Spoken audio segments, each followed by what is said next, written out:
comedian interview, or rather, what is he, an actor? Comedian? Actor and comedian. Yeah, that's a big deal. Hey, this TJ Miller interview is brought to you by us, Tom and Dan. Hey, you want more of us? You want more shows? You want private parties that maybe we hire a lady that is a world-class whip snapper to come and snap her lesbian lover's clothing off in front of a pool? Yeah. It happened. It really happened. You want to be involved into our BDM Appreciation Week. Yeah. You have to be a BDM to get all these perks, like Daniel said, the extra show, the private events. It's a way for you to support a small business, which me and Daniel have been running for 10 plus years Long now. enough to make us crazy. I mean, you can sign up at tomandan.com/registration. There's a love meter there. Yeah. You can kind of choose how much you want to gift us.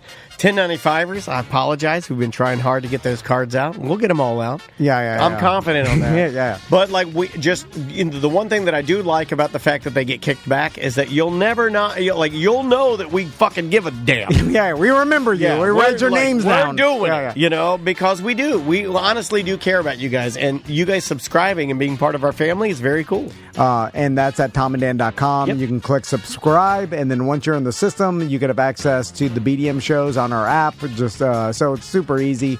So that's all at tomandan.com. Oh, and you get to be in the BDM Facebook page. Yeah, there's people in there there's good so many networking. Well, there's so many different groups that are BDM specific, whether it be parenting, whether it be the plant group, growers and showers, the parenting group, the car group. I was in there yesterday. Some guy got a brand new BMW with carbon fiber seats. Outdoorsman group. There's a movie geeks group. Yeah, the gaming group is great too. Yeah. So find all of that. Just go to tomandan.com/registration, sign up, and become a BDM. Now, enjoy this interview with TJ Miller. With us in studio, he's going to be at the Orlando Funny Bone show tonight, 2 shows tomorrow. Yes. Get your tickets at orlando.funnybone.com. Actor, comedian, TJ Miller's here. How you doing, TJ? Hey, everybody. Good to see you, man. I'm excited to have a mediocre time. Well, thank you for being here. We've never had you in studio before, but we're super excited about it. You have one of the greatest comedy scenes that my wife and I have ever witnessed. We rewound it, and we had a discussion in bed this morning, non-romantic, about you and about this scene involving children. You beat up a bunch of children on the street in Silicon Valley, and I rewound... Call the kid a cunt. Yeah, you do. And church candy, I believe, is how he is referenced. This... little snippet has been watched in the Dennis household more than any other comedy snippet ever. And when my wife reminded me of it, I sent it to her at the same time she was emailing me the snippet, because it is online. But don't watch the snippet. Go watch the show. Yeah, go watch the show. But I do like that. Awesome. You said to her, she emailed you? She emailed me and you said, texted her? And I texted her. I found it, and she was emailing me. That's their relationship. Yeah. There's a lot to your relationship with that. You guys are on. Yeah, we You're trying communicate. to text her. She's like, we do this over email. Yeah. Exactly. Well, hey, man, thanks for being here. Welcome to Orlando. We're hoping you're having a good morning. Oh, it is. Yeah. We're on the terrestrial radio, which is a bunch of fucking pussies. Yeah. We've heard that. We've heard. Yeah. The rest of we are part of Real Radio too, so we have to always say that. But you met good. Savannah. Yeah, wow. She's a friend of ours. Trip. Yeah, wow. she's cool. I love her. Yeah, she's very, very she's really cool. great. I'm going to Gatorland tomorrow. Yeah. Oh, are you going out there? You're going to love it. Very different than Manhattan. I was just in Manhattan last weekend. Oh, really? Yeah. What did you do? Yeah, the traditional. We saw Ricky Gervais out there, and fun. How was he? It was good. Although it's weird seeing a comedian work on his special in such a gigantic venue. Yeah. You know what I'm saying? Because you could tell he was He's working. not like Zany's pumping up the jokes. Like, you know what I'm saying? Like, he's working to eventually, I imagine, film a special at the end of his tour. Did he say that? He mentioned to Milton, he's like, that's not going in the special. Like, he was working out material. I mean, obviously, he's he's a pro and he got a really good stand-up act. It's just, just from seeing so many comedians work on specials, you could tell, like, and then it's weird. You're like, God damn, a Radio City Music Hall, he's working on a special. It's bizarre. That is bizarre. But was it funny? It was funny, yeah. It was funny.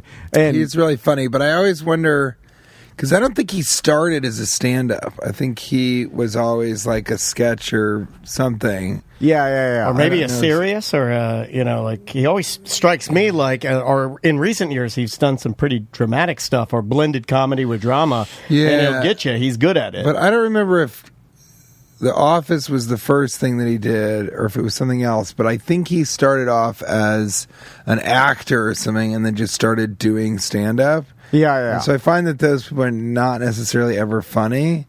Whereas, like, I started as a stand-up comic. So Yeah. you can trust yeah. that tonight and tomorrow at the Orlando Funny Bone, I will be hysterical. Guys, I love that it's the Funny Bone now. It changed from the improv to the Funny It's Bone. so difficult and nobody gets it right. We have to try so fucking hard to get that right. And then they do this weird thing where they're like, it's not Funny Bone, any Funny Bone. It's orlando.funnybone.com. Yeah, right. You have to do this weird like email address or something, or Yeah, because URL. Improv Orlando, I think, isn't. I don't know.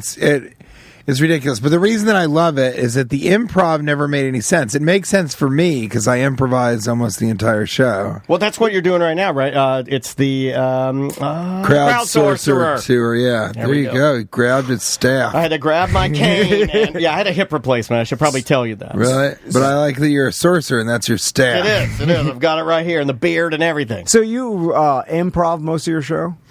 Yeah, I mean, I go in there and I do kind of, I'll talk about what happened during the day. Today, my buddy Matt Bergman it's great. He's so funny. Online, he's Bergman Comedy.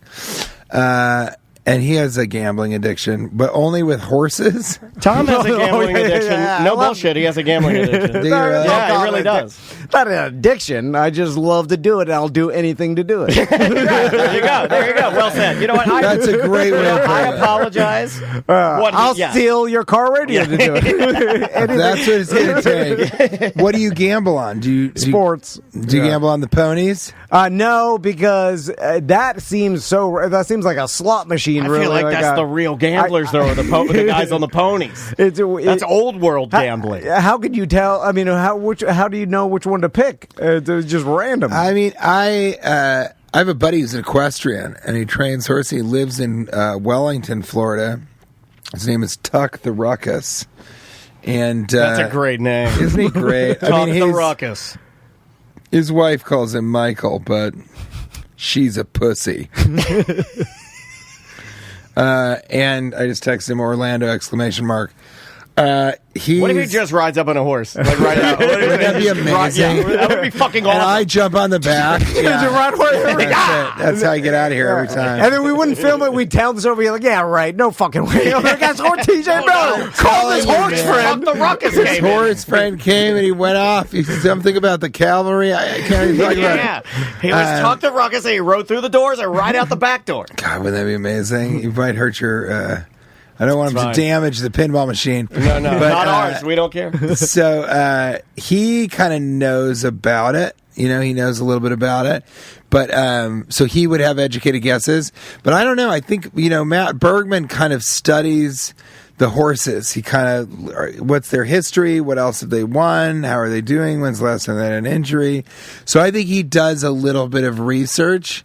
But I got to tell you, yeah, I think it's more like a slot machine, but it's fun. So this afternoon we'll do that, and then I'll go on stage and do material about that, do material about the hotel and resort where we are, do material about Orlando, do material about the worst podcast that I did, the best podcast that I did. Yeah. This is the only podcast I'm doing. Yeah. And this is going on radio too, right? We're all over the place. That's super unique to stand-up. I think obviously that we've interviewed a lot of stand-ups. Usually, they work on an act, they know what works, and I feel like just from listening to interviews from you and stuff, you talk about like how you'll end a role just because you feel like it's too easy or on autopilot and you just want to move on.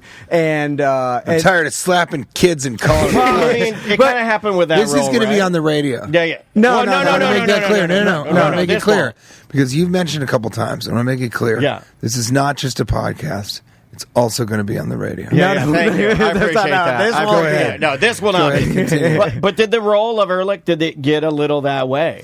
Yeah, I mean, actually, what you're mentioning, which is cool. Thanks for. It's like, after season 4, I was like, what am I doing here? In the sense that I could just get high and do this part. I'm just walking through, and don't be mistaken. I definitely got high when I was off camera. yeah. But it could have been a thing where I sort of was high. I thought it wasn't fair to the audience. And by that time, I was doing enough movies. I was like, you know what? I'm just going to do stand-up. I also wasn't able to do stand-up, really. When I was working full-time in Hollywood, I just couldn't. I could do stand-up at night, which, of course, I'm the type of person... Well, I'm me, so I would do 14 hours on set, then go and do 2 shows at night, then hang out and talk about the shows, then get back and wake up in the morning. Get back at 1 in the morning, 2 in the morning, wake up at 4 a.m. to go and do the call. And I'd get in and people would be like, Jesus Christ, you just finished here and goes out all night. It's like, no, I was working last night. But stand-up comics work at night. So after a while, I really was like, because my dream has always been to write movies that I star in, Okay. but I don't direct, and do stand-up comedy. That was what I always wanted to do. I don't care too much about television. I think it's really amazing, and I think there's incredible television. But growing up, the only thing I really cared about was film. And even now, I was on the plane on the way here, and I was like, you know, I should maybe watch a series, like a good series that I've heard about. I should maybe watch a couple episodes of a series. Okay. And then I was like, but I'll just see what movies they have first. Just watch it, because that it really is kind of what I love. It's what I grew up watching with my father, and you know, it was just movies have always been the deal. And so that's what I'm doing right now. I'm like writing this movie with my buddy and doing stand-up comedy. So that's kind of, you know, that's Is the what's movie a happening now. comedy, I'm guessing, or is it? Yeah, it's another Christmas movie. I I heard love about that. Christmas Yeah, movies. Christmas. I'm a I big was in, Christmas movie guy. I was in Office Christmas Party, and it was just great, but it's R-rated, so this one's going to be more of a PG-13 thing. But like, Okay. I just did a techno thriller, and then we're writing something called Artificial Artist, which is about AI trying to like create actual original art, and then something else called Gay and Night, which is about these 2 guys that accidentally go to a gay bar in Manhattan in Greenwich Village, and called Julius, and how they just love the attention from the guys, and they start getting into the gay culture, but they're not gay. So they're trying to figure out how to navigate that, which is actually kind of Yeah. true. I mean, I have friends that are just like, I just want to be yelled at by somebody because I need attention. Right? I'd like I to mean, be hit on by gay guys. Yeah, I do too. That's what I'm saying. So they love that. Right. That's a real They thing. get Legendary into gay, you know, huge gay culture here in Orlando. Like, you know, aside from like, you know, your West Coast bangers that you know you guys win Sure. there. But Parliament House, massive club here in town, that Really? was a legendary gay club that we've been to many times. It is no longer, but you would go there and you would feel bad if you didn't get. You know, I'm 5'2". You know, maybe not a tall drink of water. These guys want tall drinks of water. You know, like I'm not their style. You don't get hit on it. It'll level you. A little bit. Yeah, it'll humble you. It will. Because I walked through. I forget who I went to all these. I think it was my buddy Jace Landemarcus, who I'm doing it. But I went somewhere. We did Pride, and we kind of bar hopped and bounced around. And it was funny because I realized after even just a little bit, they were looking at me like, you know, who's this old guy? It's all these like Yeah. early 20s, like Yeah. twinks, you know. Yeah. I didn't go to any bear bars. See, I'm a big deal if you go into a bear bar again. Yeah, It's a you're big bear. community of bears that are into my. Yeah. You're more of a bear guy. Yeah. For 100%. So funny. How tall is your wife? 5'7". 5'8". Really? She's taller. I Yeah, like yeah, them yeah. tall. I love the tallies. You love the tall. I've always been addicted to the tallies. Yeah, almost because I'm so small, every woman I've almost dated is taller than me. But I like them very tall. Wow. Yeah, it's a camp. Yeah, because she would be a foot taller than you, I guess. No, a little less. It seems Little like less. more. It does seem like more. When you see it in person, When it's you're far disgusting. away. Yeah. When you see it in person, it is quite disgusting and it's jarring. Yeah. Was that? What did she say about it? Did she ever? I only bring this up No, because you can talk about it. It doesn't bother me. But yeah, I like talking about it. It's interesting because you would think because girls are. So I have a friend. I have a podcast. It does not go on the radio. Called Cashing In with TJ Miller and Cash Levy. He has an interview show and he has trouble getting guests. So I've been the only guest on the show for 7 years. But Cashing In with TJ Miller, and he's a shorter man. He's a shorter guy, yeah. And how tall is he? His wife, I don't know. See, I've I'm like never in the asked. realm of like I'm getting into like handicap realm. You know, Really? Yeah. Mine is. no, it's yeah. fine. I could say that. It's like my N word. Like I'm very close to the area where you're. In fact, I was because of the hip transplant. Yeah. I was told that my pelvis was weird. So maybe I am handicapped. Nobody knows. No way of knowing. You gotta get the sticker. There's no way of knowing. I'm Gotta trying. get I'm trying to get it. Yeah, the laminate. So, his wife though is, I bet you he's 5. I bet you he's 5'5". Okay. Maybe 5'4", and Yeah. then she is closer to like 5 foot even. Oh, so they're she's very, very small. smaller. They're And a their whole- children, yeah. But anyway, I think one of the things is, I wonder sometimes about. I think he didn't really ever like dating tall women. I think he didn't want women to kind of be that much taller than him. It affects. But I've never asked him that. A lot of guys get affected by it easily. You know, like it yeah. very much bothers them. There's a comic, Chris Millhouse, who's hilarious. And he's got to be, like 5'4" or something. He's really about your height. Yeah. And a lot of his jokes are about, being short. And it's really funny because you don't really think about what you hear about it. Oh, he lied. He's 5'11". He said he's 6 foot.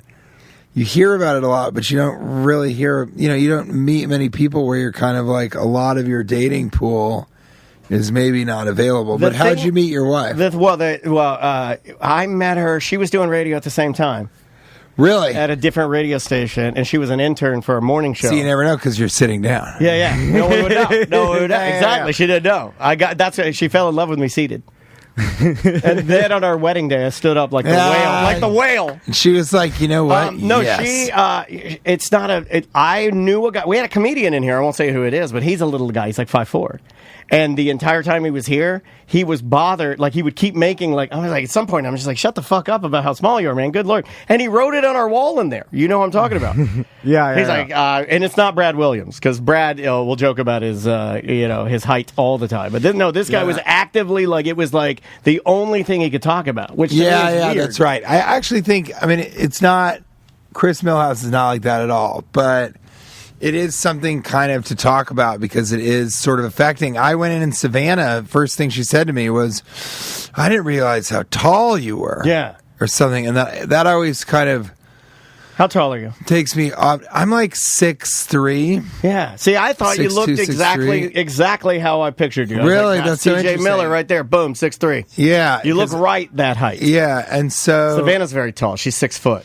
she is really tall. And so I didn't know if that was the reason that she kind of brought that up. A lot of the guys over there are tall. Everybody except for Russ. It's really interesting. You know what we've noticed is that, and Tom and I talk about this, that me being small, me being shorter, that people will just actively come up to me no matter what I'm doing and point it out to me at all times. Like I could Really? be at my mother's funeral and they'd come up and they'd be like, God damn, look how short you are. it's Like, it's an odd okay way. thing for people to mention. Really? But what do people say? No, they'll They're say, like, "Oh, well, you are that short." Yeah, like, he did it right. Like, that's pretty accurate. But we laugh about that. But we think that's so funny because you would never do that to someone like who is overweight, or you'd never do it to somebody's like complexion. You are that fat. Right, which is funny. But no one would ever do that. So when it happens, we just don't say anything. And then when the person leaves, and then we'll laugh because we're like, they did it. They did the thing. Yeah, but that's it. Yeah, but I'm just not a guy who would ever be like, wow, you are short. Something like that. Weird. That's But some happened people to kinda me don't more have that than I filter. have fingers and toes. Wow. Like, you've been with me for tons of these. Like, maybe even 10. At least 10 times where people will be like, whoa! Like, they're like blown back by my height.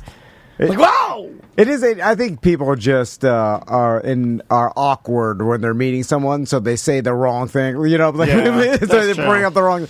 That's true. Yeah, I You think probably that's get that a right. lot because you meet people I and people do. I get- fanboy all over you, right? It's not the fan. It's what was the most recent one? This girl.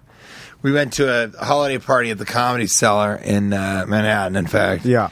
And this girl came over, she had piercings. You ever see a girl and you're like, you want to be a suicide girl, but instead you're just a regular girl with shitty piercings. Yeah, all the time. So she walked up to me and she goes, I remember I saw you here once. I was like, oh, cool. And she was like, you weren't that funny, but you were really honest. And I was like, well, that's what I'm going for. I'm mostly between the two things. I'm like, if it's funny or honesty, I'm kind of more honesty. And she goes, oh, I'm sorry. Did I offend you? And I realized, oh, this is one of those girls. She's kind of trying to nag me. Yeah. She sort of. Sorry, too. I got in at fucking 1 a.m. last night. And then You're good. You're good. Don't even worry about you're it. like every guest you're answering it. No, so she was kind of trying to nag, which is like I learned that from Silicon Valley. I'd never heard of that thing, and she was trying to kind of get attention or something, and I was like, you did this all wrong. I think I said that to her. I'm like, all of this is not going well. You think this is going well? This is terrible. And later she walked up and she was like, I don't want to offend you. I'm like, you're not offending me, but I really, really don't want to talk to you. And you could see her be like, why didn't this go the way I thought? And I guess she thought she was like hot, so I would be into it, which is always weird because I wear 2 wedding rings. Yeah. So it's pretty clear that, like, I'm not really. But I think she must have been a girl. But that'll happen as people go. And then the other thing that I love that's so funny is, well, I didn't know who you were. That happens a lot after shows. People will say, oh, well, so-and-so invited me, but, I didn't even know who you were. And that'll happen in different contexts, at a restaurant or whatever. Yeah. And it's always so funny to me, and I always say, like, well, I didn't know who you were. I don't know anything about you either. Yeah. That is the exact, what you're saying to me is the exact same thing as me saying it to you. And at one place, I forget where, this girl was like, well, no, it's not, because you're famous. And I'm like, yeah, you're right. And so other people know who I am, but no one really cares who you are. Correct. And that was a funny one because she was trying to be mean.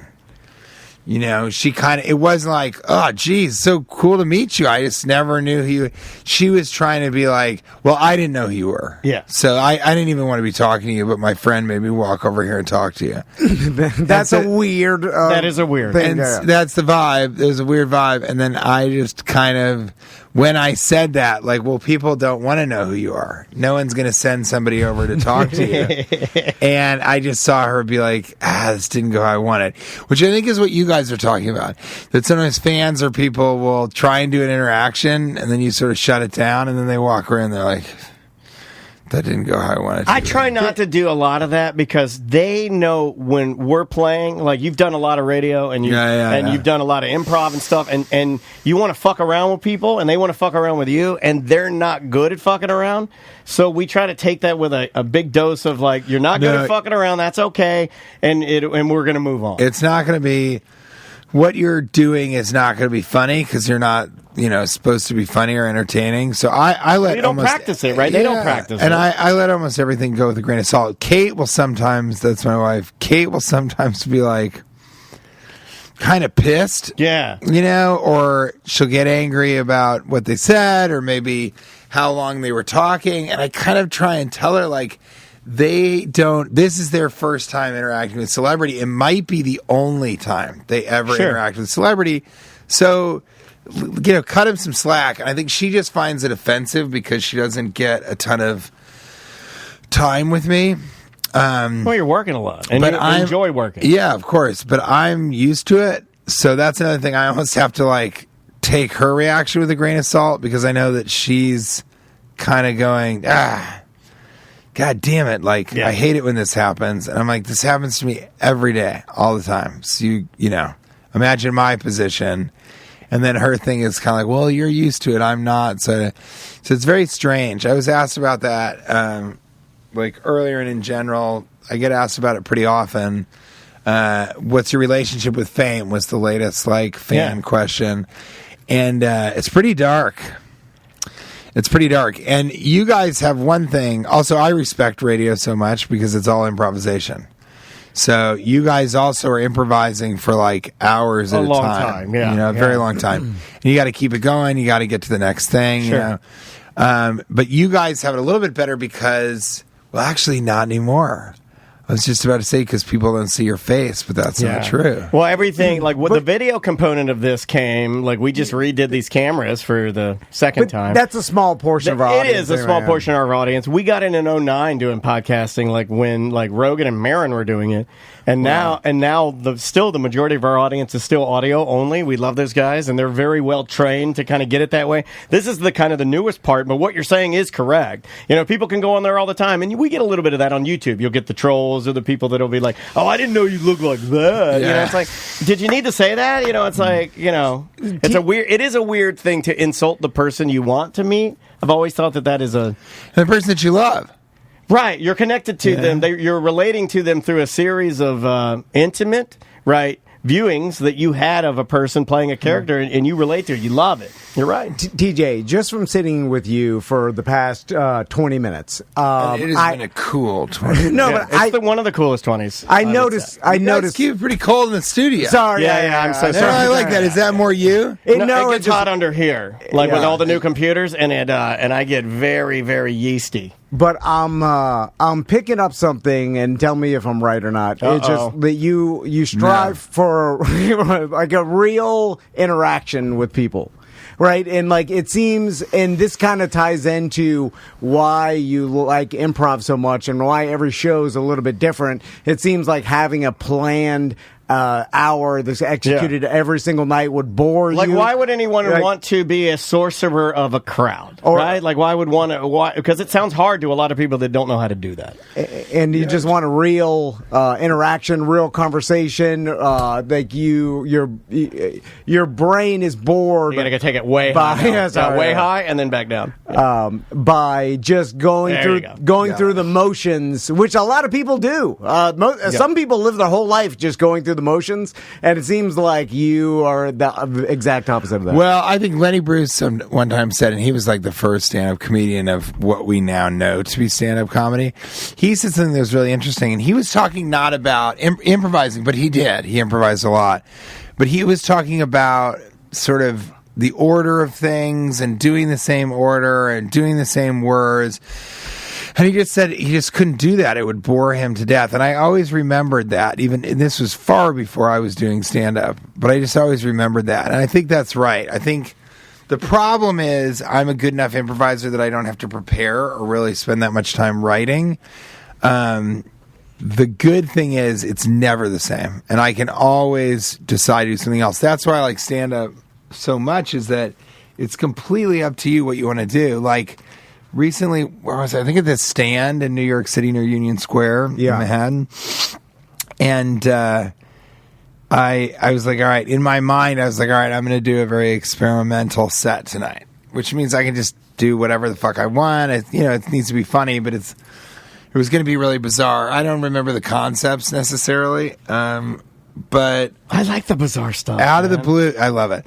Out of the blue, Kate said, "That's my wife, Kate." Kate goes, "You know what? I think I'm going to come with you." And I was like, "Okay." And she was like, "What? What's wrong?" I was like, I told myself I was going to do a pretty experimental set tonight, and so I'm still going to do that. I'm not going to change it up, And she's like, "That's okay." I was like, "All right, well, let's see what the deal is." And I went, and I forget what it was, but I think it was very, like, the words kept tumbling back on themselves, and I sort of connected the dots in the front row, and then like reversed and changed everybody's answer, something bizarre like that. And then I don't think I did anything with like food or anything. And after the show, I was like, "So, what'd you think?" And she was like, "It was definitely experimental." Which I thought was great, but she didn't really understand that, like, sometimes the performance is just for the performance. I showed up with cookies and milk, dressed in a milk costume with a shield that was a cookie. And I did that one time, and it's sort of a story at this particular comedy club at the Stand. But you could just do what you want that night. And so as an improviser, sometimes it's just to riff 45 minutes.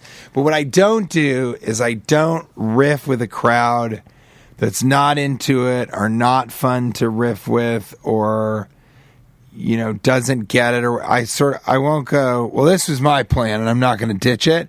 I go into material. So you're fluid with it. So if it's not working out, then you realize that. And I always have material, but I don't like doing old material very much. And the hour, every time I'm building an hour, it kind of coalesces without me like working hard. It's just I get like 3 bits that are really going well, and then I start to form the hour. You seem to be really like concerned in a very good way, or like almost in a hey guys, I'm mindful of this while I'm up here, of the audience, and if you're providing what you think you want to provide for them. In fact, I saw on like Reddit, you were commenting, I think as yourself, to people, and they were asking some pretty intimate questions about like brain surgery and stuff like that. And you seem to be very into like, "Yo, I love you. Thank you for coming out. I'm glad that you got that. I want to deliver comedy, and it's all I want to do. I just want to give you my best version of comedy." Like, where did you get that kind of that feeling? You don't hear that a lot from comedians. That's the short version. You don't hear from a lot of comedians like, "Hey, I appreciate you. I really like making you laugh." Well, I think there's two kinds of comedians, and one kind is, I think it is so funny that these headphones are not even on. Oh, they're not? Oh, it's been happening the whole time. Like, well, it's really quiet. It does look really good. Yeah, it does look. I was going to say, you look like a pro, like a Radio 101. I think there's 2 types of comedians: the ones that do it for themselves and the ones that do it for the audience. Just like I think that there are 2 types of comedians: there are writers and performers. Every comedian is either a writer or performer, and then they learn how to do the other. You have to sort of learn it. Yeah. And I think there are. I mean, there's a lot of different theories I have on sort of there's like 2 sides to the coin for every comedian, and there's a lot of different coins. But I am a comedian who wants to do it for other people, so I don't need. My therapist might disagree. Well, it seemed like from a pleasing place. It did. And even in the Reddit thread I was reading, you were so complimentary of everybody, and you're like, "Hey, I appreciate you. Hey, thank you for..." And it almost like if I were asking a question and I got an answer from you and you said that would really mean something to me. You know what I mean? Like, that was cool, I thought. I'm glad to hear that, because I do it for the audience. It doesn't. It's not me. And my therapist will be like, "Well, but it does feel really good to whatever, to have people," like, he talks more about celebrity, that people, it does feel really good for people to be like, "Let me get you a seat, let me I'll bring you a drink, what do you..." But for instance, I was in Key West. I couldn't get the fuck out of there for so many reasons, but one was just this woman wouldn't let us board the flight or check our bags because we were 2 minutes late. This is a small airport. Yeah, that's a super small Key West. Yeah. So I was sort of like, I was pissed, but there were 2 options really, which was fly, and I am a big guy, as you can see, fly middle seat coach to Atlanta and then to Washington, D.C., or just cancel the show. And I sort of said, I'm just not going to do that. I'm not going to have those people be like, I planned my whole weekend around this, or I'm so excited for this, and we're not doing anything else except for this. We're going to dinner, and then we're going to go to this. I don't like doing that. I don't think it's fair. And so I did sort of whatever I could to get out there. And that's because it really is. I really do think life is fundamentally tragic, and that the best thing I can do is give people an ephemeral escapism for just like an hour, And so I feel very, very strongly about that. And so, yeah, I'm one of the guys that I think cares more about the audience than really myself in some ways. Is TJ? I heard an interview about you being an early adopter in Bitcoin, and just talked about how you were a big proponent back MicroStrategy strategy Bitcoin, actually, as they now call themselves, conference Monday through I think Wednesday. Okay. So you're into that world. You're still into that. Oh, yeah, I am a cool. Bitcoiner. Yeah, that's cool. Man, I wish I understood it. I'm not at all anti it. I'm just... well, you can understand it now. I don't have any Bitcoin, but I know a lot about it. Oh, you don't have any? Okay. Because we were kind of hoping you'd have this story where you bought it like when it was a nothing, and now you're sitting on billions that nobody knows about. That's what we wanted to hear. Well, you were talking about it when it was $1,000 of Bitcoin. Yeah. Well, it was 96,000 today. When we got in, it was $8,000. Okay, well, but I want to tell you guys something. Okay, and this is important. First of all, you buy Bitcoin, you never sell it. Yeah. And then, more importantly, and I'll say this much about it, it's like at 8,000. Just imagine this now, okay? Yeah. This is going to blow your fucking mind. At 8,000, I was like, I missed the boat. Yeah. I fucked it up. I mean, I guess maybe one day it'll be worth like 15, or if the world blesses us, $25,000. But I was it may never get up above 10,000. That was like literally what I believe. And I'm telling you now, as a Bitcoiner, okay, you have not missed the boat. We are still at 1% adoption. These things are going to be worth $1 million, $5 million. Like, it's crazy. Yeah. And you can buy any amount. So I always tell people, start stacking Satoshis, and that just means buy $10 of Bitcoin, $25 of Bitcoin when things are going well, and you've got to buy $300 worth of Bitcoin, because there's only 21 million in the world, and probably 3 million have been lost. So you're buying something that's going to be, and I mean, if you told me that there were going to be ETFs and a strategic Bitcoin reserve and all that sort of stuff, I would be like, fuck you. That's totally insane. And I just thought it was going to be all retail. There was no institutional adoption that was even considered possible when we got in 2018. Yeah. God, 2018 I just sounds assumed like an eternity ago, right? Jesus. It's funny, man. I just assumed, I was like, oh, this guy has fuck you Bitcoin money. Yeah, and he can do whatever he wants forever. Like you were kept it quiet, and I was like, oh, what if he's got billions? I got a buddy that made ridiculous. He bought Bitcoin early, and then just now is can do whatever he wants forever. Really? Yeah. Most people, their story is, well, I got in when it was $500, and you're like, oh my God. And then either they're like, yeah, but then I sold it at 2,000, or 5,000. And the other story is that people like lost their hard drive. Bought it and then like sold it to buy a restaurant or something like that. Oh God. Or the worst is, I know a guy who had, I think, a lot of Bitcoin. Fuck him. There's a guy I met in Calgary.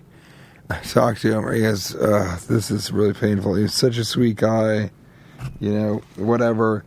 And he was into Bitcoin early, but he still considered it something that was a payment system.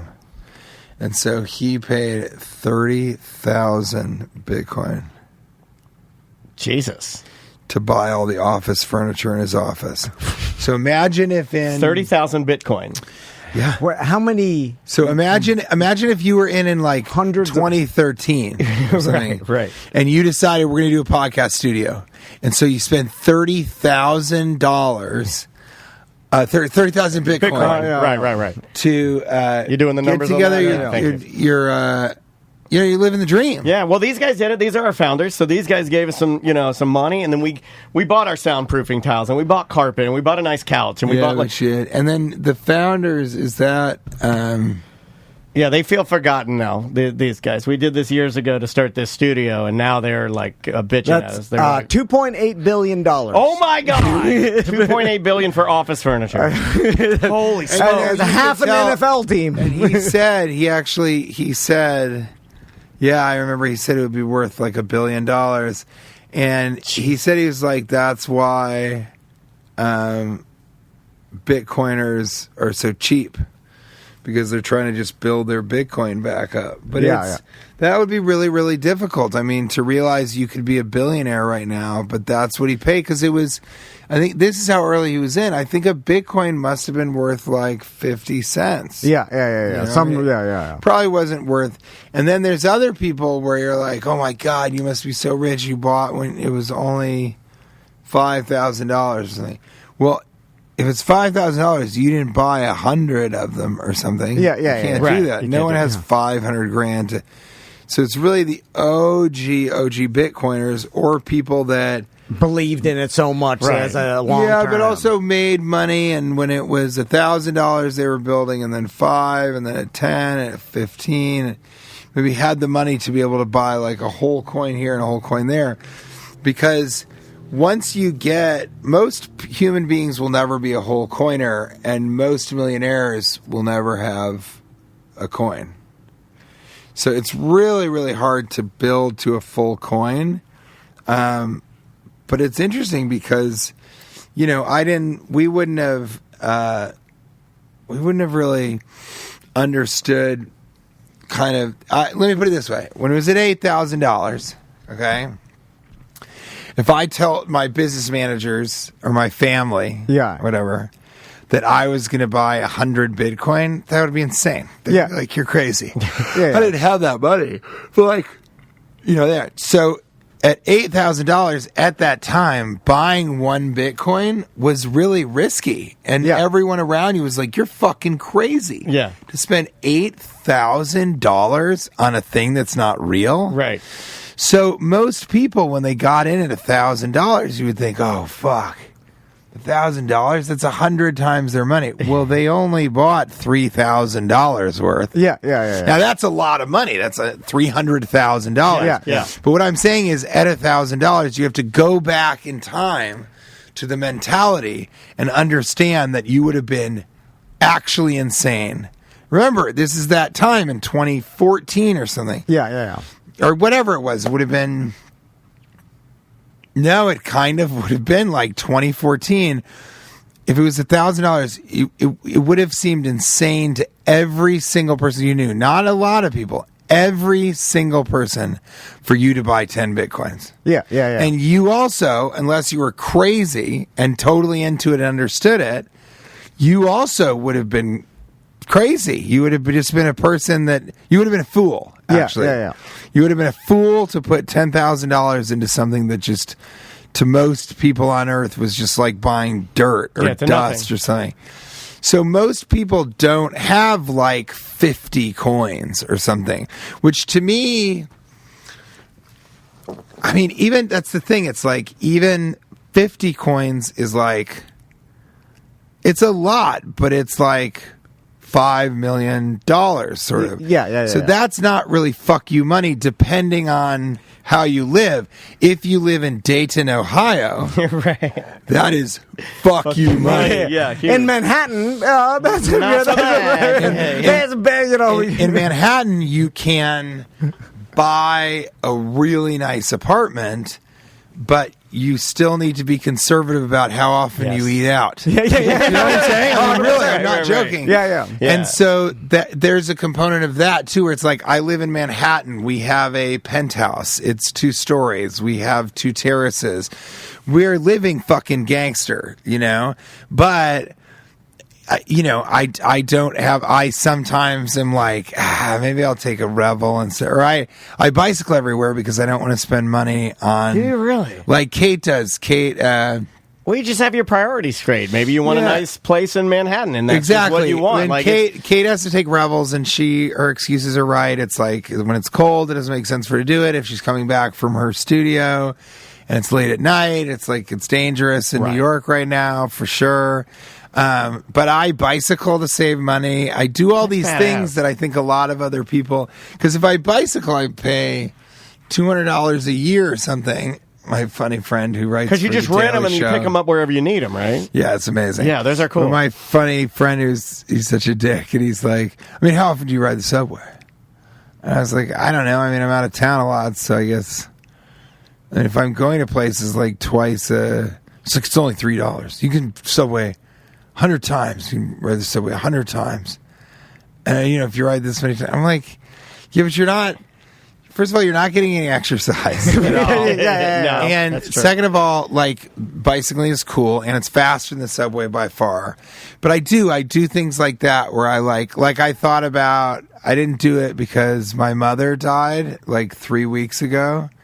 And so Kate was, sorry. well, no, that's okay. Wow. Unless you had something to do with it. That's my joke. That's not a bad joke, right? That's a great joke. It's a great joke to be able to like That is a cut the great tension or whatever. Well, I like that show. Both of my parents are dead. I make a lot of dead parent jokes. Yeah, okay. Are That's- your parents still alive? My dad died in Hurricane Andrew in Florida. Really? Yeah. trying to save his boat? He was taking it Yeah. out. And my mom's still alive. Yeah. Oh my god, that's so tough.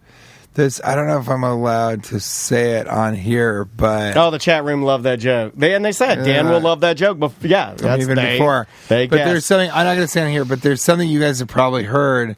There's something people say to other people when they find out that one or both their parents is dead. And I thought that was really interesting. 2 people said it to me, fans that came to shows. That was very, very interesting. And I don't say it to people who don't have dead parents. It's interesting. But anyway, so Hold on, what was it? I had a She guy. died trying to save her boat, which is weird because she lives in Colorado. But I stayed at a nicer hotel because Kate was like, "You should stay at a nice hotel," and I don't care. But like when I get hotels in general, I usually stay. I mean, I'm not going to stay at a Holiday Inn Express. I've been in 25 films, but I'm the closest to. Like my buddy's staying at Element or whatever, or a Loft, and it's kind of these Hilton Garden Inn. So it doesn't really matter to me, and I'd rather sort of save the money if I'm getting a travel buyout and buy some Bitcoin with it. Like I always, when I make money on the road, they'll give me donations on Venmo or something like that, and I'll pretty often kind of, if I have made a little money that weekend, I'll buy a little Bitcoin. Now, the thing that most people don't understand, and it takes a while to be able to understand. It's so funny. I was so tired until you guys mentioned Bitcoin. Yeah. Sorry. I knew they were Yeah. Wake him up. Release the Bitcoin. Yeah, release the coin. The crack coin. What I know about Bitcoin people, they love talking Yeah, Bitcoin. I even have the price that flashes behind me. It'll Are come you- up a couple times. Yeah, it'll. Really? Yeah, Are yeah. you both Bitcoiners? No, he is. I bought it back when it was 40 grand, and then I watched it go to 20. I was like, oh no! But then, so I doubled Did you money. sell it? No, No, he I still kept has it. Because my buddy said just buy it and keep it forever. Never sell it. Yeah. And then it takes a while to understand this, but it doesn't matter at what point. I, of course, like when something dips, like when it went down to 80,000 or 88 or whatever, I bought a fair amount of Bitcoin. And again, my like business management, traditional TradFi guys will, they still think it's insane. I don't know how. But they'll even be like, "You're buying it at $80,000." It's like, yeah, because it's going to be worth $100,000 now. It's worth 94 or 99 or something. And but the thing that it takes a while to learn, and we're friends with the Winklevoss twins, Really? and they said to me at one point, and because I kept texting them and being like, well, do you think we should get Bitcoin now because it's gone down to 8,000?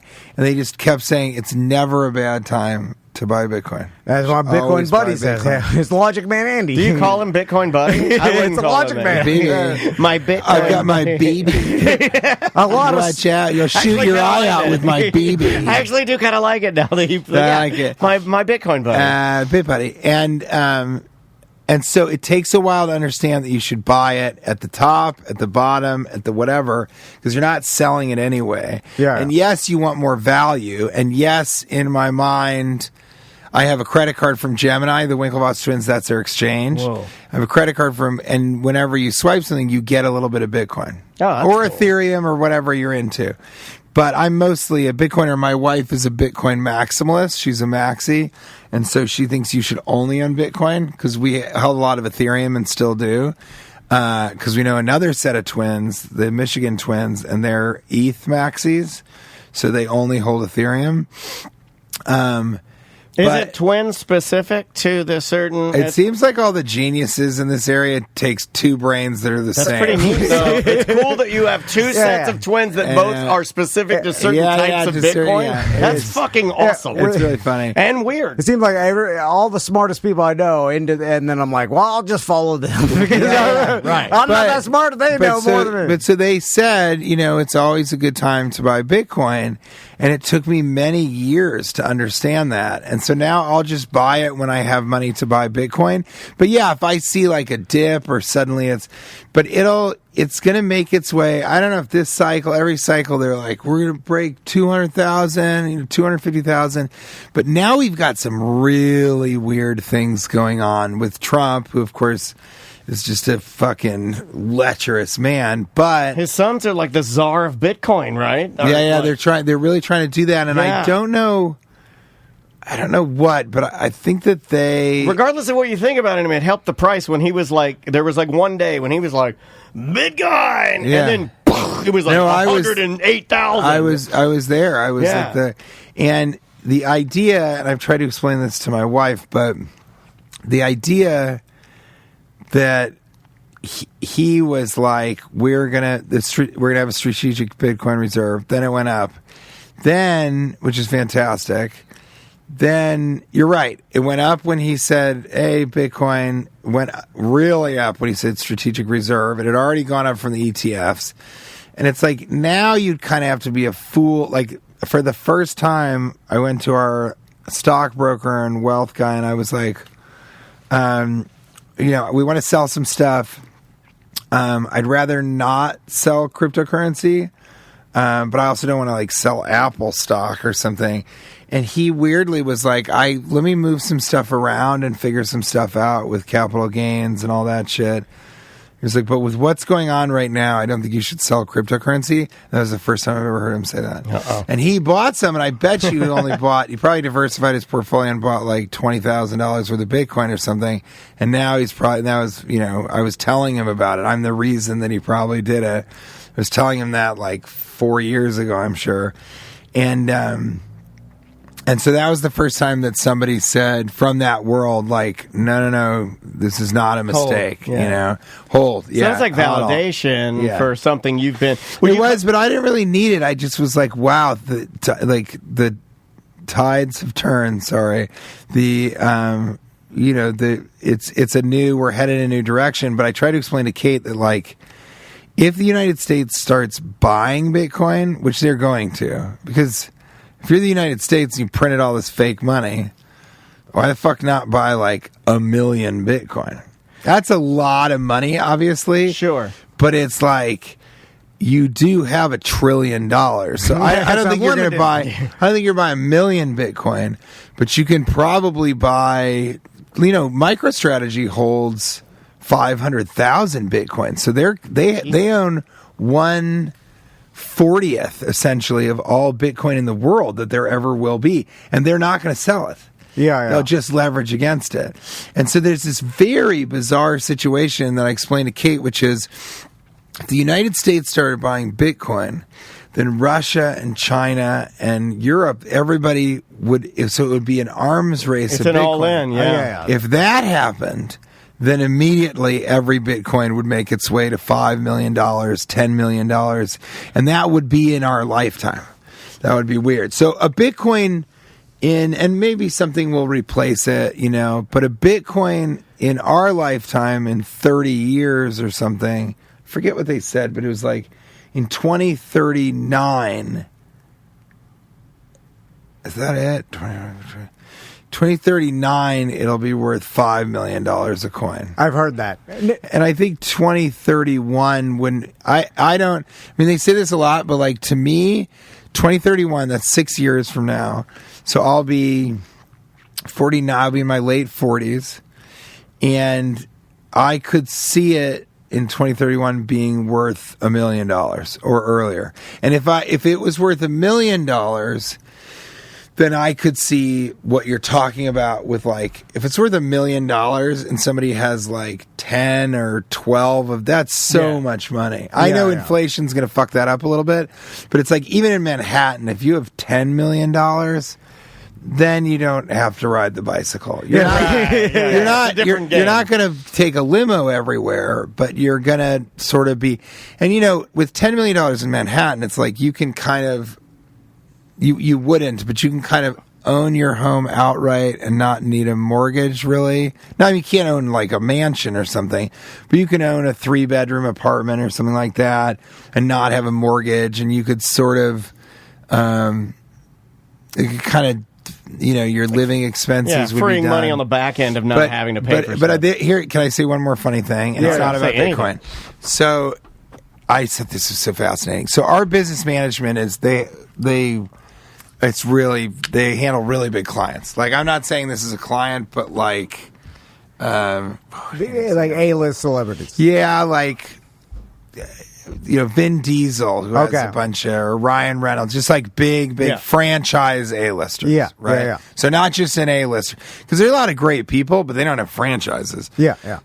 So if you're not in Captain America and shit, you're not really making the kind of money. Is that insane? Isn't that weird? Then you're sort of middle class. That's a whole different world. I don't think it's insane. I like it. It's funny. But there's class system in the celebrity. So when the pandemic happened, and then when it was the pandemic, and then something else happened recently. I forget. There's another financial catastrophe. The tariff. Oh, you know what? It was the strike. Okay, yeah. Right. So the writer's strike and then the actor's strike happened. Yes. And I, luckily, am a stand-up comedian. So there is no Hollywood thing that affects my bottom line in the sense that I keep working. Yeah.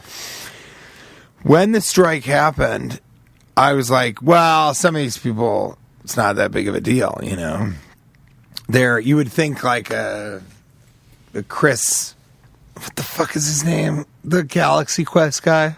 Helmsworth? Chris...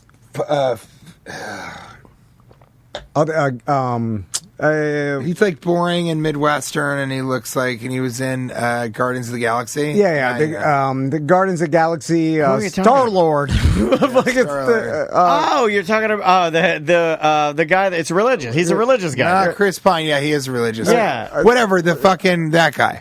Chris Pratt. Chris Pratt. Thank you, wow, that really took a second. Why did we all not think of Chris Pratt's name? I don't know. But that's not a good sign for Chris Pratt. It's not a good sign for Chris Pratt, and also I am definitely smoking weed after this. Something is wrong that I have not smoked weed.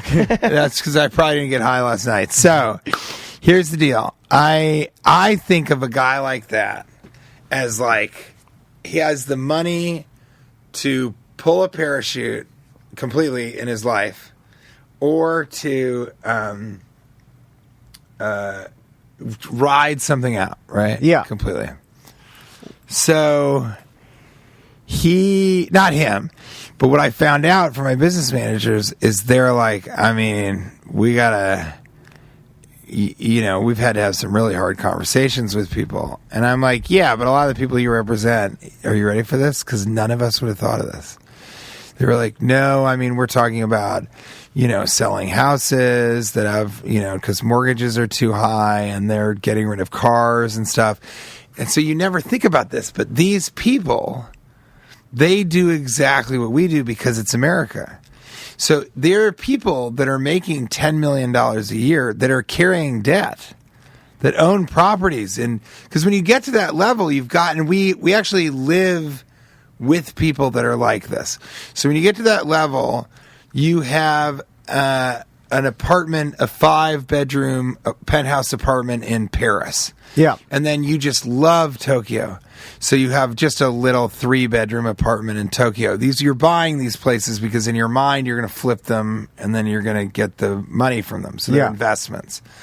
And then you just took a African safari, but you didn't want to go commercial, so you took a private flight to Africa, which was $500,000. Yeah. Like that. God, Then the trip itself cost $1.5 million because you had your own guide and you went to all these places and you flew private to each of the different areas of the savannah or whatever. And then you decided, we're close enough. We'll go to India, and you stayed at the Indian Ritz-Carlton. And that's and I'm not this type of shit. I'm not making up these numbers. And that is $9,000 a night. Good God. And so you did 10 nights, and so that was 900,000 or whatever. It was $100,000 for that, just for the hotel. So, but you bought these special fabrics when you went to Morocco on the way back. Got to get some fabric in Morocco. And all the fabrics and the spices, and it costing you about $20,000, $25,000. So you have this lifestyle that doesn't make sense to the three of us, but makes perfect sense to you, because why would you fly from New York to Los Angeles commercial when you can fly private? Now, I fly commercial, obviously, because that's fucking insane. Because, listen, fucking JFK to LAX is lie flat seats. You're in this little pod. You've got the TV with all the movies. It's a 5-hour flight. Every time I do that flight, I'm always like, God, I wish this was longer, because then I could have finished 3. All the drinks are free. The food is actually pretty good. All that stuff. So to me, and that's $1,200 or something to fly private from New York, right, to Los Angeles is like $25,000. Yeah. So you can take 25 flights. Just call it 20 flights for that. I probably go to NYC to LAX like 20 times a year, maybe much less probably. So these people and because of their minds, because of how they think about stuff, I have friends that are in LA. Let's go. And they jump on a private plane and they go there. And then once you've done that, it's like shooting heroin instead of smoking it.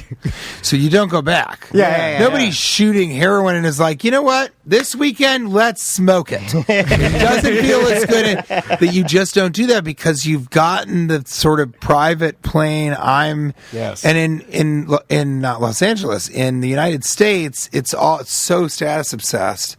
And so once you're a private plane guy, you don't want to go back to being a commercial flight guy, because why would you? Whatever. They pull you up in the tarmac and you just walk on the plane. Me and my wife were talking about being in an airport stinks. The traveling, it's a lot. Especially you're flying in he knows. Southwest coach. But I just had to, I just went. To get to D.C., I took a flight to Atlanta from Key West, Atlanta to Washington, D.C., and the only way I could get there was coach class middle seat. So I'm in the middle seat, T-Rex in it, because I'm gigantic. 6'3", and I try and get up and go talk to the flight attendants, which I usually do, and they're all kind of upset about the flight, and there are people that are being assholes on it. And so, people complain about air travel. It's like, I am so lucky because I do it right. But yeah, you're right. Coach, for you, if you get a window seat or an aisle seat, it's never fine. bad. Like when we flown, we went to Philly a couple times, like Chicago, decent sized flights. Yeah, I can fly anywhere and I'm okay. It's not bad. Yeah, so it's very, very lucky. They put their seat back. I'm just like, my TV's closer. It's fine. But you've flown private before. Yeah, quite a few times. You're probably like, this is awesome. Yeah. So I'll tell you, the only positive about flying private, the only positive is that the plane will wait for you. So I've missed enough flights where, and that has sucked enough that I'm like, it is amazing when you're running 20 or 30 minutes late and they're like, whatever. But when you eat the food that's on the private plane, it's not that good. And then I had a friend who was bitching about flying commercial. It's a friend of my father, so he's like in his late 70s or whatever. He's like, it's so terrible. And I go, yeah, but the food's not that great. He's like, well, you could order stuff to go to the flight. I'm like, yeah, you can also go to the fucking Chili's too before you get on your commercial flight, you pussy. I almost called him very, very a word that could get you canceled nowadays. But I was like, you fucking twink. Like, what is your problem? Yeah. That's my new word for Chili's too we like that. And It's also, what's the fantastic. little Outback that I like? It's not an Outback. It's like a little Outback Express. Yeah, it's like a Outback Outback Junior. Express. Oh, I love it, Yeah. Outback Junior. Yeah, man. That's But the way that I do it, I'm very lucky. The only thing is I enter in, I'm flying first class. I have clear and finally TSA pre-check because the government's finally okay with me. And then I belong to all the clubs because when you fly as much as I do, you can buy the club with the miles. Yeah, yeah, Oh, yeah. I don't have to pay the just $600. go right yeah, in. it just is this. Perfect. So then, I have diamond medallion status on Delta. They have to kiss me lightly on the forehead every time I come in. And so I go and then I go straight from there. I board last. So I'm not waiting in line on the jetway. I'm not like, oh, yeah. I don't understand the people that board first. But I also check bags. People that board first, they want to have their carry-on on, I guess. It's the fight for Why the space. fuck would I want to spend another 20 minutes on an airplane? Like, I can walk around the airport. The only thing that sucked was airports are so full of people. And I knew this when it happened because it fucked us up financially, but I knew there was going to be one silver lining. And the only thing that sucked about being in airports was that there's so many people and there's nowhere to hide and I am famous. Yeah. And so you're taking a lot of pictures. You would be sort of hiding in the club. You Yeah. open it up. But since the pandemic, I wear a mask. Hey. Yeah. So now it's very interesting to be in an airport because I'm wearing a disguise. I have dark glasses. I look like the Invisible Man. Yeah, like Dark Man. Dark glasses. I have the thing, and then I wear a hat. Yeah. And no one can tell it's me. How could they possibly? Yeah. Until I talk. Oh, that'll get you. Once I talk, they're like, "Are you TJ Miller?" Because my voice is it's almost Yeah. more famous than I am, to tell you the truth. Well, you've been in so many gigantic animated movies, Animated movies, animated series, yeah, and then Talk about just Gorburger. That's my voice, Gorburger, which Yeah. I think we're doing Bring a it back. podcast with. Really? I think we're coming back with it with a video podcast. I was explaining Goreburger to That Tom it's- about how. Can I think give you a so. compliment And about and Goreburger? if you like, yes, please. Well, I was just going to say, it was before everybody was doing the alien host. I'm looking Yeah, at yeah. you, John Goblin. It's funny. John Goblin's Where funny. is he? He's over there. No, I'm looking into the camera because I want. But they're all now that you have. I've the- never seen John Goblin. Very funny, but it's the same premise of like, well, the host is a goblin or the host is a space monster that took over a Japanese news station, right? The idea of the host being this intergalactic creature or something. Yeah, is but I wild. think John Goblin is the only one. Somebody said there was one other, but it's totally different also. But we're going to do, and then with Goreburger, we're going to do this video podcast, and once it kind of catches fire, we're going to do a movie.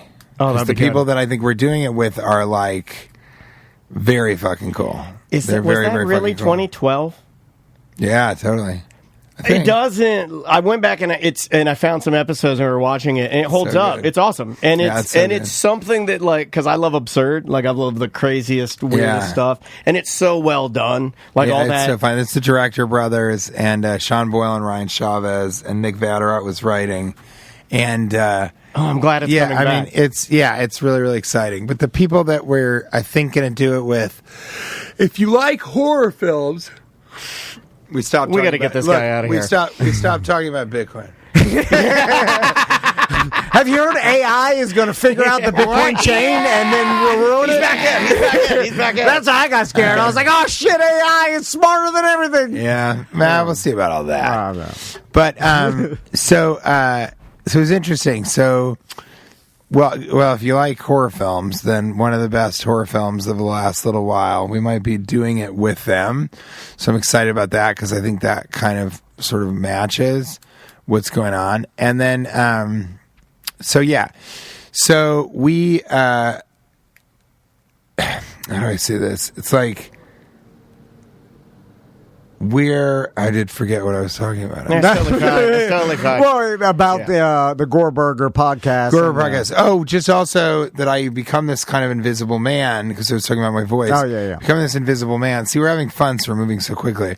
This invisible man sort of thing where I'm in the airport and no one recognizes me. Yeah. And that makes flying commercially just amazing. You It's, like, blend in. perfect for People me. watching is probably good. You can be Great. normal. And I love airports. I think that was the guy that I was talking to was like, once you fly private, you never want to go back to commercial or whatever.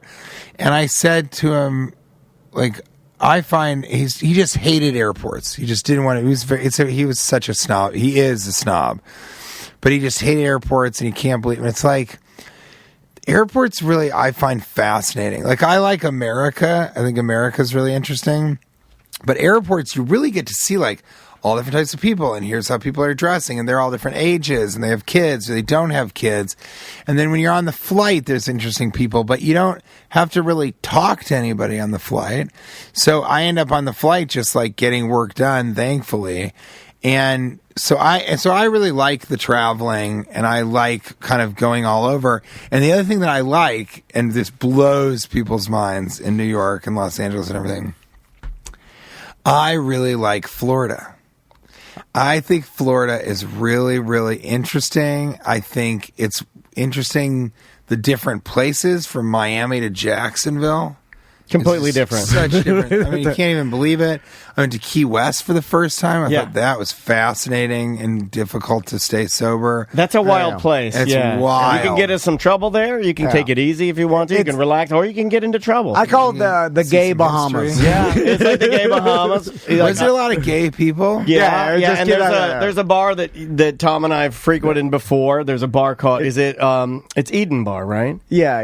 Where you can go up on the top and be nude. Yeah. And there's a lot of old man dicks up there and Fantasy stuff. It's cool. Fest It's cool to go up is- there and have a beer with old man dicks everywhere, and you're like, ah. And know? you have to be naked, though, right? No. You just can be. Yeah, you just you're walk. allowed Me to. and my wife are walking around. There's just old man dicks everywhere. We're having a Miller Lite. Damn it! I wish we would have known that. That would have been such a good spot. funny group of people to go to. Yeah, and I'm sure we'll go back. I think I will never do more than 2 days there. Like getting in the night before, then a day and night, and leave the next day. But it's kind of like Vegas or New Orleans, where it's like for someone like me, it can get pretty dangerous. But now I know Key West, Miami, and then I play Tampa. I love Tampa. I love Ybor City. It's so funny there. I play Port Charlotte. I play Naples. I play You're Jacksonville. all over Florida. And so I really get a cross section of Florida, and I just think you guys are really, really interesting down here. And everybody else thinks you're fucking crazy and Yeah. stupid. I mean, you are crazy. We're pretty stupid sometimes, Yeah, too. We yeah. do some stupid stuff. But I think the weirdest thing is like there's like a laziness down here that is positive and negative. And so you have just a different kind of life outlook. It's like an island time type of deal. Yeah. It's like adjacent to. It's like Hillbilly Island. Yeah, exactly. But it's people who are like, I don't want to pay taxes, obviously. But it's people that are, and what's funny is then I don't want to pay any state taxes. And it's like, well, you get paid less, right? And the jobs, yeah, but I don't want to talk about that. That's not what I'm talking Doesn't about. fit my narrative. I'm talking about freedom, asshole. But New York is like such a rat race. You saw it. Yeah. It's crazy. It's crazy. I do like everybody minds their own business. And I thought about celebrities living here. I'm like, I bet no one bothers them because no one fucking pays attention to anybody He's around riding them. a bike. Yeah, right. For Christ's sake. Like, No, but walking, and then when I first got to New York, I was, hey, let me get a picture. You're lucky in their mind. You're lucky I'm recognizing you. This is so awesome that people want to take pictures with you. Yeah. And now I am so famous because it's weird. It's like I do much more stand up. So I have younger fans from the stand up. Yeah. Sort of. But people keep watching my movies every year. Yeah. So in some ways, I do become more famous every year, which I never would have thought of or expected. That would have never occurred to me. Yeah. The only thing I thought about was Steven Spielberg put me in Office Christmas Party, and the reason he did that was so that every year I would remain famous and relevant and get more famous. That was all in the inner workings of him, I think. It's crazy. A lot of people don't know that's a Spielberg movie either. No, and they don't know that She's Out of My League is a Spielberg movie. And if you really trace I don't think I knew that. Carpoolers, which is the first television show I was in, was Steven Spielberg. How to Train Your Dragon is Spielberg. Yeah. Transformers is Spielberg. He gave notes on Cloverfield. Wow. She's Out of My League is Spielberg. Ready Player One is Spielberg. An Office Christmas Party is Spielberg. That's 7 movies that I did that he cleared it. He's like, TJ's in that movie. Isn't that crazy? You talked to him? Yeah, I know him. I mean, I don't. He's not a guy that you have his cell phone, Right. unless I don't have his email. I don't email him. But yes, I know him. That's cool. He knows my wife. He's very sweet to my wife, and yeah, we've had dozens of conversations. He's fascinating and cool and funny and humble. And obviously must like you or something you're doing or your energy or how you work. He finds me very funny, and Michael Bay is the same way. I am friends with Michael Bay. I'll like text him. Ryan Reynolds, I'll text with him. So I'm friends. I could text Jennifer Aniston. I don't have anything to, but I am on. That's cool though. Yeah, I'm friends with a lot of very, very, very famous people. But he is almost kind of godlike in Hollywood. So to be able to be around him for Jennifer Aniston or for Ryan, I know him better than people that I like, gigantic A-listers. Have never had a conversation with him. They don't know him. Right. But he's really brilliant. I think he finds me funny. For some reason, I tickle his funny bone, and his wife thinks I'm very funny, which is always important. That's a big thing for me. I made the decision to be in Underwater because my wife is a big fan of Kristen Stewart. Oh, wow. And so that was really important for my wife to. You got to understand. And then I found out later after I signed on that I had only seen Twilight, okay, and Kate had seen everything except for Twilight. So we were talking about two different Kristen Stewarts. So I was like, the chick from Twilight, which was the first thing that she did. How could she possibly have been anything else than very good for the first movies that she was doing? Like Jennifer Lawrence in fucking Hunger Games. And then Kate had seen all these like indie films that she had done as this auteur actress. Right. That was so it's very funny. And then, I went and I did the movie and she's fucking incredible. She's one of those people where it's like amazing to watch her act. Like when I'm not on set and doing the scene, I would like leave and go and just watch her act. As like a fan of acting. Yeah, and just to learn, because I'm not really like an actor. So I really felt like with Kristen, I was kind of like, wow, this is really, really fascinating. And she's kind of a gangster and cool. Do you choose everything for fun? This is what you were saying earlier about him. Yeah, it seems like you got to ask that question. What you choose to do, it seems like it's not financially driven per se. It's like, and you choose to do it because it's interesting, or I remember story, or because like you want to joke, or like I was in Yogi Bear, like you want to do. That's why I did Transformers. Or like when your friend told an emoji movie. That's why I did the emoji movie for a stand-up comedy intro. That's awesome. And then that's how much I like stand-up. And then a friend told you like about like your character on Ehrlich, Silicon Valley, on Silicon Valley. Chris Pratt. And they're like, don't you want to be rich? Yeah, totally. Don't you want to? Didn't somebody ask you that, don't you want to buy a boat? That was kind of the mentality. No one said that. But it was sort of like, what are you doing? Like, don't you want to be on television? And everybody was so nice. That's the other thing. It's like, I was in Cannes Film Festival, and it was for the Emoji Movie. It was such a funny. Kate met Tilda Swinton. Now they're kind of friends, and she's so amazing. And I said, Tilda Swinton was like, so why are you two here? And Kate's like, TJ's here for the Emoji Movie. And Tilda Swinton goes, the Emoji Movie is in Cannes Film Festival? And we were like, no. It was a prank. We're doing a prank. Relax. I could feel her being like, why am I here? What has happened to this goddamn... She's questioning why. Because she's one of the best of all time. So, the Emoji Movie I kind of did as a joke. But I was in Cannes, and it was so amazing. Mike Judge called, and he was like, you don't...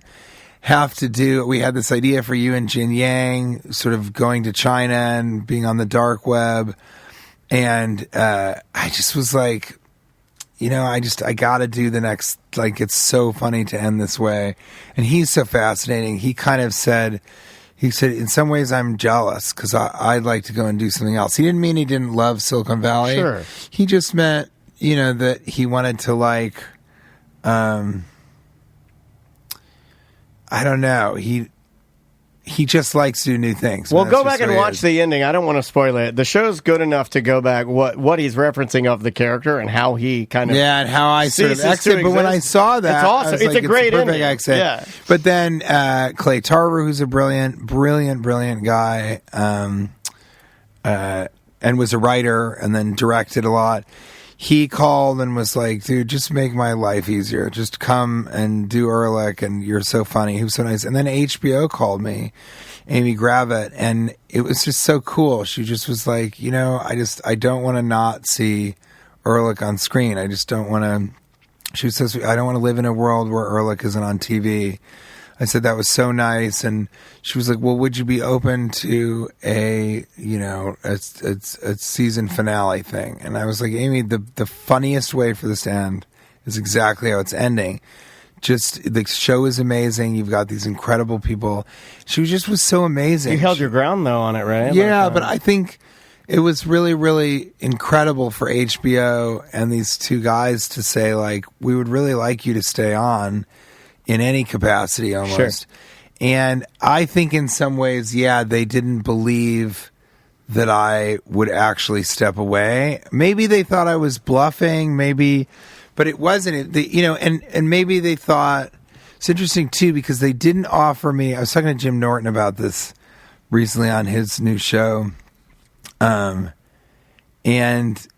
we were talking about how they sort of are like, don't go, but they also aren't like, I'm going to give you so much money. I'm going to give you an offer you can't refuse type of thing. Right. And I think that's because they think they hold all the power. And then when you show them how you are more powerful than them, it like they don't know what to do. They're knocked off kilter, and they don't want to be the person that has to admit, okay, well, you know what? Instead of $100,000, I'll give you $1 million. They're not going to do that. And then they're also, everybody always thinks that somebody else will be just as good. Like, I thought 2.5 Men was the best example of that. Or where Charlie Sheen kind of went off the deep end or asked for too much money. I forget. Winning. He is so talented, and in that show was the show. Like John Cryer was the show, but like Charlie Sheen was the fucking show. Yeah. And they fired him. Chuck Lorre was like, I could get anybody. It's all about my words. It's about the show concept. That's all it is. And I think, didn't they get Ashton Kutcher? They did. They got Ashton. And the show Kutcher. just and that was the end of it. That's corporate entertainment mentality. Yeah, we've seen and that. And so they really thought, you know what, they're not, we'll find somebody else is the idea. And you can't find anybody else. Yeah. And Silicon Valley, I thought all those guys are really, really fantastic and all that stuff. But when I left, it's not me. It's just the chemistry that was there after I left. Again, I'm not saying I was the linchpin of the show. I am saying, other people have said that. I am not saying that. I am saying once I exited, the chemistry kind of wasn't the same. You lost the thing. And then they stopped getting nominated for Emmys, and the show just kind of drifted off into the ether. I don't think it became a bad show. I don't know. I think I watched one episode. Did they mean for your character to be as big as he was, though? Because the show was about Richard, and your character kind of took the show over, and everybody was like, no, dude, you got to see TJ's character or their show. Every scene, like the kid scene, there's a scene where you start explaining, like, through a series of, like, I don't want to spoil. I'm like, it's worth going and watching again, because it's that good. Yeah, it really, but really those were your good scenes, and I'm not saying the guy that played the Richard character was great too. But my point is that it kind of became like we didn't know of your character until the first couple episodes, and then it was like your show from a viewer standpoint. If you watch it, and I appreciate that, if you watch it, the guys who created Altshuler and Krinsky, who are both brilliant, just brilliant guys, Altshuler and Krinsky, they said in the beginning that the show is about me and Thomas Middleditch. And here's what's interesting. It became more about the ensemble, which I'm happy about, and I think was why it was so successful, because all those guys are so funny. What I didn't understand, even when I auditioned for it, is the show is actually about Steve Wozniak and Steve Jobs. And Thomas is Steve Wozniak, and I'm Steve Jobs. And I never understood that, and I never would have thought about that, because he's an incubator and this is a startup and all this stuff. Yeah. But Apple was a startup. Yeah. And so people don't think about that because it's this behemoth thing now. But in the beginning, Apple was kind of a brilliant engineer and a guy who just had a big pair of balls for no reason. And they morphed into what that thing was. And so that was the show. And I guess HBO didn't really want it to be... I guess they just wanted it to be more of an ensemble, and they didn't totally. So Altschul and Quincy exited, and then they got the guy from Curb Your Enthusiasm, who I think also wrote on Seinfeld. Yeah. And he kind of came in and took over a narrative and made. I think he's why each episode is funny, and he did a good job of, the arc of the whole thing for sure. Like meaning that there was a narrative to each season. It gets tidy. Like I like shows where at the end of it, they tie a little bow on some things and you get some of that relief that as a viewer you're kind of questing for, Sometimes that's when a good way of putting it. I never thought of it that way. When like The Sopranos bothers me sometimes because they would leave so many things open and then we end it and then I'm like, as a viewer, like, so I like it when shows, even if they're comedies, come back around and so again, going back to what you were originally saying, I kind of agree with you. I kind of like the way they left it. As much as your character was the character that my wife and I liked the most, the death is better that way than it would have been if they've done the same thing. Keep bringing him back. Oh, he's been in the last episode. Oh, look, he's... that would have been weird. It would have been weird. I think also people started to get frustrated is what they told me with... They do it, they win, and everything falls apart. And then the next season, they do it, they win, and then everything That's falls The Walking apart. Dead, yeah. Yeah. Like, now we have a new villain, and it's the same premise. Yeah, right. which is okay, because if you love something, then okay. But how many seasons has Walking Dead had? Ooh, It's ridiculous. Are they done now? I think they are done now. Yeah, but maybe. it Did becomes they have like 8 or 10? Yeah, or it's 11? absurd amount. It Maybe becomes like business, 12. not art, and then just like, oh, you're just doing it for money. It's not. And it's kind of porn. Yeah. It's sort of a kind of porn. Yeah, to watch yeah. people run away and then get eaten and stuff like that. So it's important, I guess, to have a narrative, but really what you're watching is like zombies coming. So when it's more of a show like a sitcom or something, it just doesn't work quite as well to just keep going and going and going. And that's the other reason I left is like no show is good after its 5th season. Yeah, no, 100%. Well, Pretty much The true. 5th season is really good. I just want to say before we wrap up, because I saw that little finger spinning over there. What did I do? well, It went like this. Daniel tells me only because we know that you're you're Yeah. doing media all morning It's and not- stuff, and we feel bad keeping you. You're like, God damn, you've been doing it. I mean, shit, you've been here for an hour and 20 You've done an minutes. We hour and a appreciate it. half. Yeah, and we love but it. it's so fun. And I was just going to say before we wrap up, the reason that the reason that I'm so happy to hang with you guys is I did a podcast in New York City. Okay. I guess it was right before I left, like Wednesday.